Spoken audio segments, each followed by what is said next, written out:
Moving forward in our training, we now begin Module 2, which focuses specifically on the core components of our policy, anti-fraud and anti-bribery.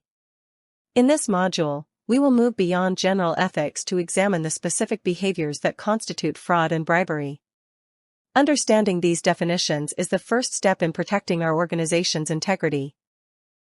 We will look at real-world scenarios and the preventive measures ADPC has established to ensure that our humanitarian efforts remain transparent and beyond reproach.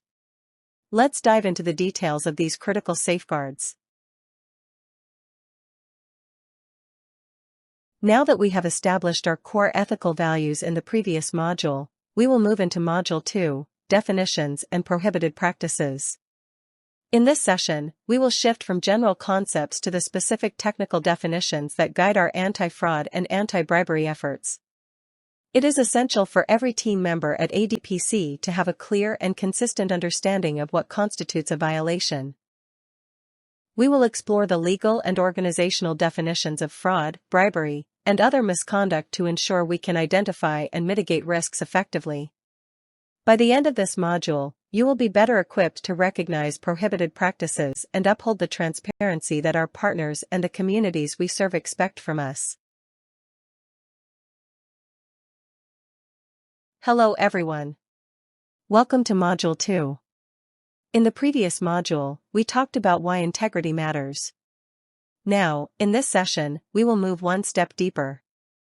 We will clarify what we really mean when we talk about fraud, bribery, and misconduct, and why even small actions can have serious consequences. Let me start with a simple question. Have you ever seen a situation where someone said, "This is how things are done"? This module helps us pause right there and examine whether those actions are acceptable or prohibited. First, let's talk about fraud. Fraud involves intentional deception, when someone misrepresents information, hides facts, or manipulates processes to gain an unfair benefit. It may look technical, but at its core, fraud is about dishonesty. Now let us discuss some other prohibited acts. These practices are clearly identified by international organizations such as the World Bank, the United Nations Office on Drugs and Crime, and the OECD as behaviors that seriously undermine integrity, fairness, and trust. Let us begin with kickbacks. Gifts are a very common practice around us. In many cultures, they are seen as a sign of respect, goodwill, or appreciation. In some situations, they may even feel expected. However, when gifts become excessive, frequent, or linked to decision-making, they can create serious social and professional problems. So let us break this down.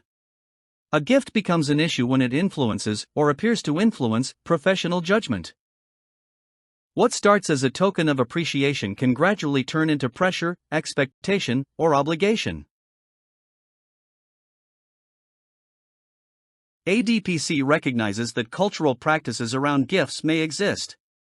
However, when a gift is linked to procurement, contracting, approvals, or any form of advantage, it is treated as a risk to integrity and transparency.